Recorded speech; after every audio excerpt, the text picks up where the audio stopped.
my co-host, Staircase Studio audience, and my virtual audience. How you doing? I'm doing okay. Let's get started. It's time for Hot Topic.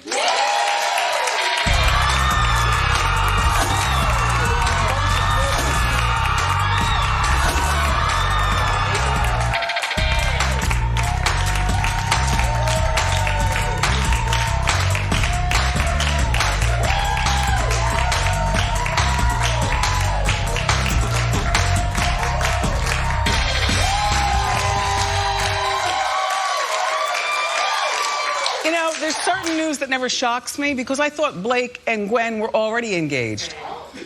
Like, we've known about them being together for so long, but apparently this is breaking news before I came out here. They're engaged.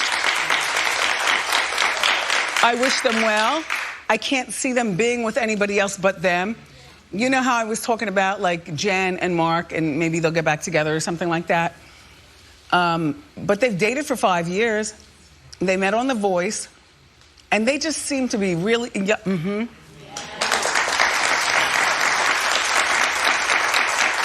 Now, this will be his third marriage. It's okay, he's 44. He has no kids. Gwen is 51. 34, 51, 34, 51, 34, 50, 44, okay. That's okay. It'll be her second marriage. And she's got 3 children with Gavin Rossdale. Apparently they know how to co-parent properly and Blake knows the kids and she's 51. I don't know whether she's gonna try to have a child with him, you know, biologically, or whether they'll do something else. It almost doesn't even matter. They just seem like 2 really happy people.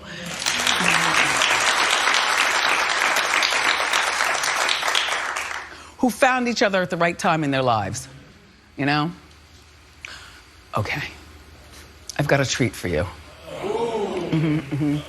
This is a good one. The trailer for the new season of Cheaters with Peter Gunz from New York. Okay, he's the host. Just take a look. Cheaters exposes the torment, distress, and anguish caused by infidelity. Kidding me, Matthew? I'm Peter Pan. Peter Gunz, we were cheaters. This ain't Greco, baby. I know with you. You don't want to see me, bro. You're beautiful. You're gonna get something way better than that. I promise you that. Watch Cheaters, riveting new season. Well, look. There is no air date yet. There is no network yet. And I must admit, like, Cheaters is not that kind of show that I personally go to look for, but for some reason it always finds me. You know when you're watching your show, you know, in the morning on Saturdays, it comes on for like 12 hours in a row. Cheaters is an all-day thing. I believe on VH1 now. Yeah. Well, who knows a cheater better than Peter?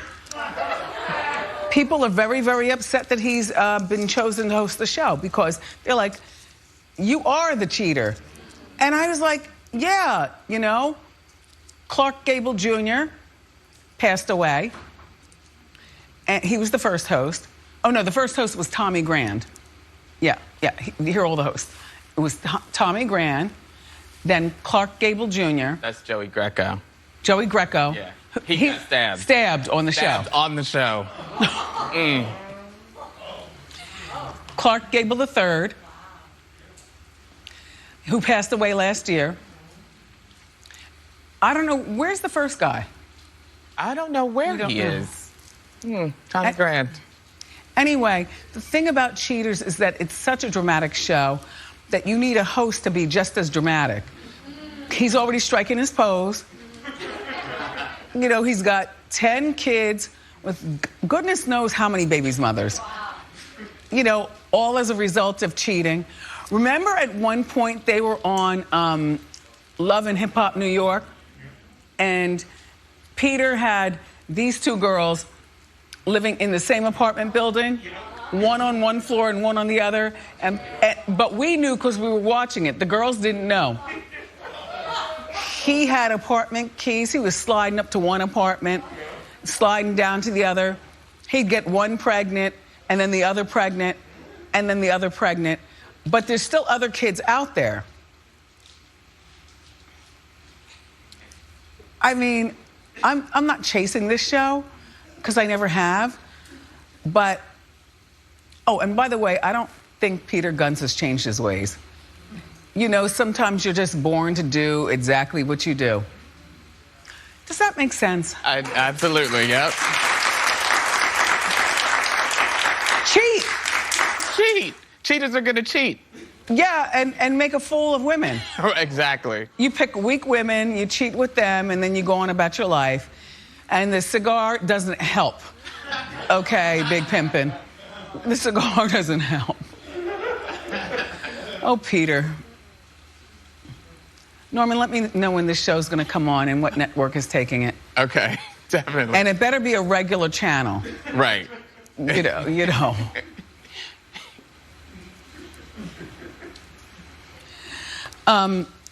Nicole Kidman has a 12-year-old daughter, and she's the oldest, but she's got kids, and she doesn't want them to be on social media.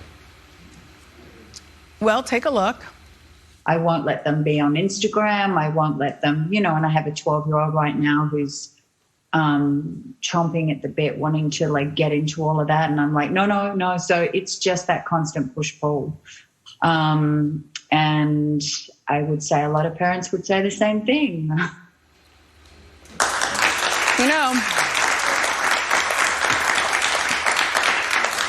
For her, I would say, keep it going as long as you can. And by the way, when your daughter goes over to her friend's house, the first thing they do is get on the gram, get on all the blogs, and all that other kind of stuff.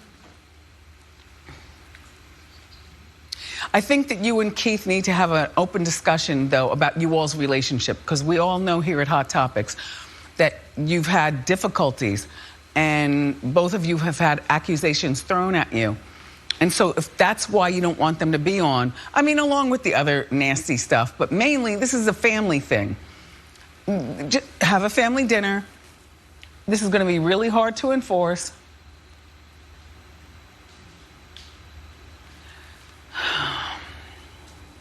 What do you do when you're the parent of a 12-year-old? They all have everything, especially if you're Kidman, Keith. Yeah. Mm-hmm. Just saying. So now here's the problem. And I've talked to Kate Beckinsale about this through the TV before.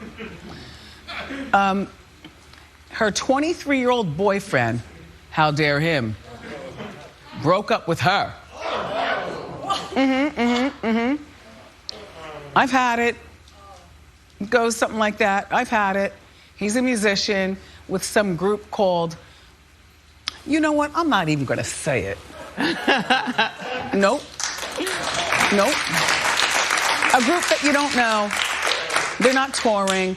They're like in a garage someplace, practicing for when it's cool to go out. But he's young and he has other priorities. And, Kate, we talked about this. You started dating young men almost as soon as you divorced your husband. And she's got a 21-year-old. So imagine dating a 23-year-old with a 21-year-old in the house. Now let me just rewind her dating script. So right after the divorce, as I can recall, she dated a guy named Matt Rife, and he's 24. Okay. Then she went on to Pete Davidson from SNL. There was one other guy in between. Yeah, that guy, the new guy. It was 3 young guys. Okay, and then it was the new guy. Right. How old is she? 47? She is 47. Yeah, 47 and 23, 47 and 22, 40. But you know what? I have a feeling that she dates them because she doesn't want to get married again, not now. She wants to date guys who are hot and in the safe zone. Like, they don't want to get married. They're just out for a good time. They like all the good food, you know, burgers and stuff. She's tired of being treated fancy by men her own age. She's 47. I'm not in that position, but I understand it. I mean, I wouldn't date a 23-year-old just because I don't want to be involved. But, you know, when she turns 50, like, give yourself 3 years. Just keep it going. It's good for our business, Nicole.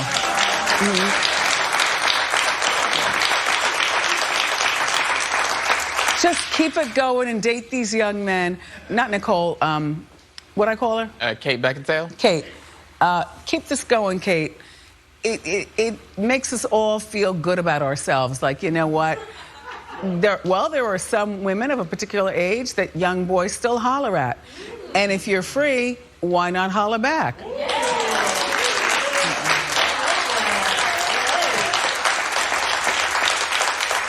I just wouldn't do it at the house. Like, if your daughter lives with you, it's a little weird.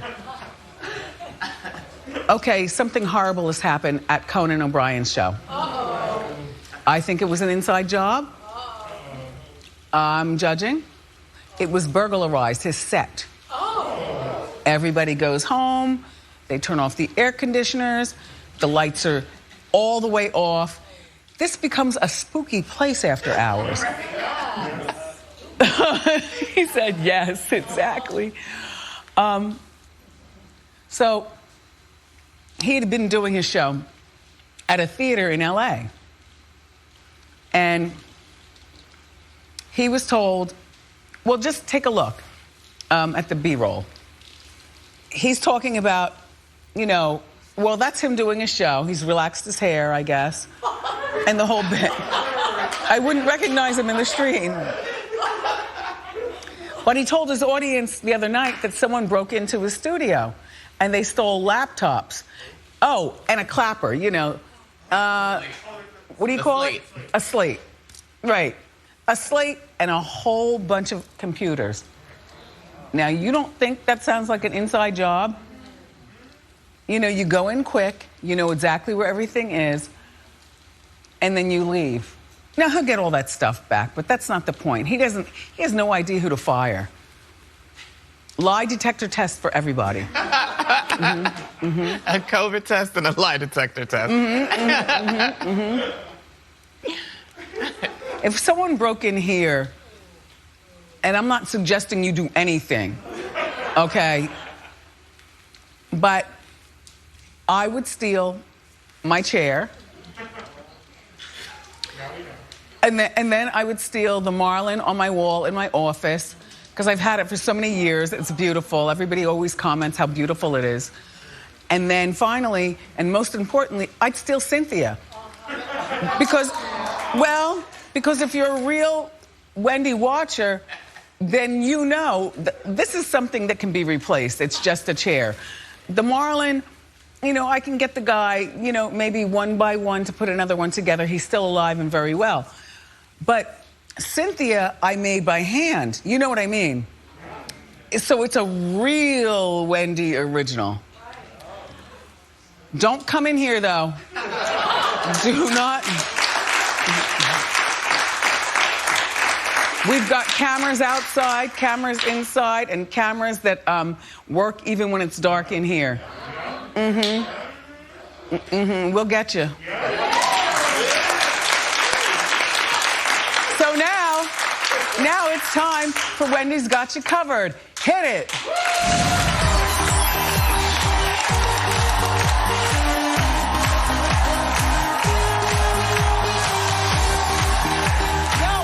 Shoe cam, Rambo. Can we give Mike a shoe cam? Turn towards Rambo. Okay. Ooh. Whose shoes are those? Oh, there we go. There they are. There we go. Hi, Wendy. Hi, Micah. All right, Micah. I love Naomi. You love Naomi. I love Naomi, and she looked incredible on the November cover of Vogue. Now, Wendy,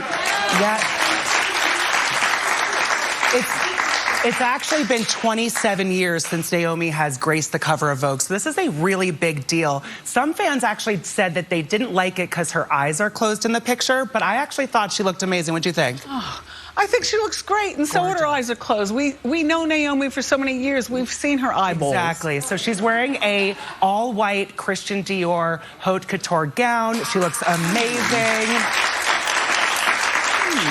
In the article, she reflects on her career and she talks about some of the discrimination she's faced and how she's tried to rid herself of that angry black woman stereotype. She says, "I'm quite over it. Is it now that we have permission to speak? Well, I have always spoken. There were a few things that I would do when I was younger that I was told were bad for my race. Now the things I do are not just for me anymore. I think more of my culture and my race as opposed to just thinking about me." Yeah. See, Wendy, she also told the magazine that she's been loving quarantine, which is kind of bizarre. I didn't love it. She said that she's happy on her own because she knows how to clean and cook. I love that. Right? And she's 50 years old now. Look at this face. I mean, she's absolutely incredible. She just turned 50 in May. This is her birthday.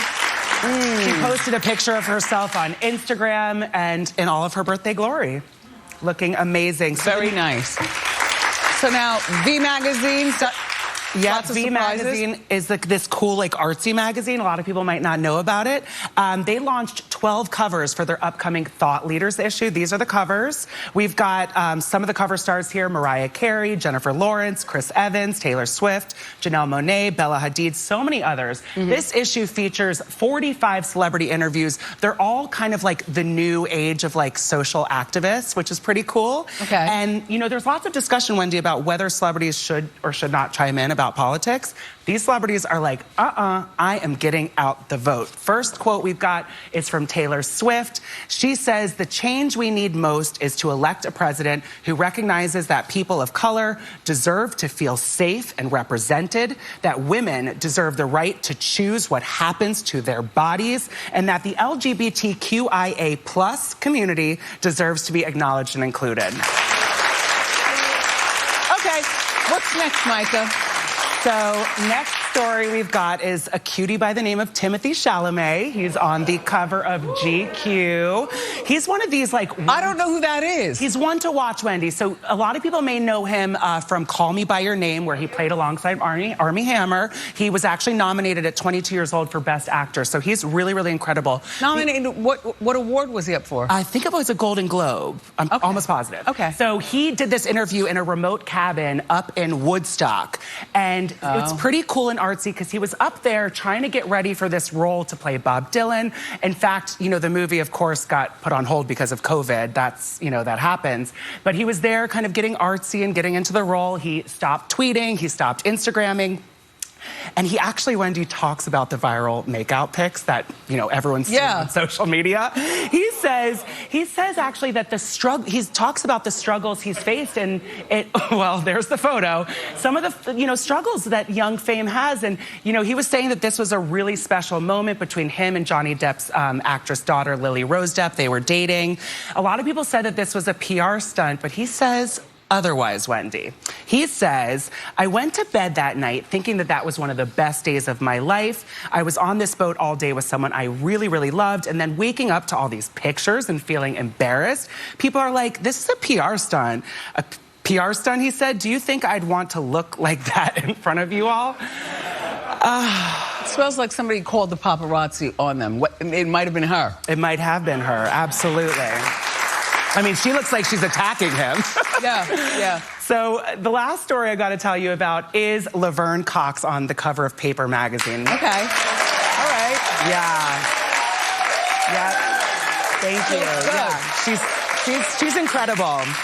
So she's featured on the Paper magazine's digital issue, which is super cool, and she's serving all sorts of fabulousness. Inside the magazine, we see lots of other photos. She's got all different hairstyles. She's promoting her new Hulu movie, Bad Hair, and it kind of focuses on the pressures that Black women face in the workplace, and she plays a hairstylist who actually, you know, gets into the into the thing, and she says that beauty is pain, and she gets this crazy hairstyle that's actually demonic.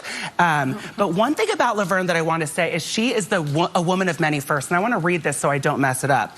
Laverne is the first openly trans actor nominated for a Primetime Emmy, of course, for Orange is the New Black.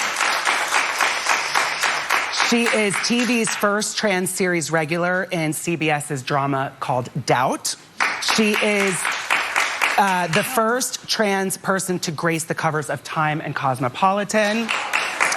And she's even the first trans person to receive a Madame Tussauds wax figure. Good for her. Yeah. So, really cool. She knows that she's got a platform and a responsibility that goes with it. Here's the quote.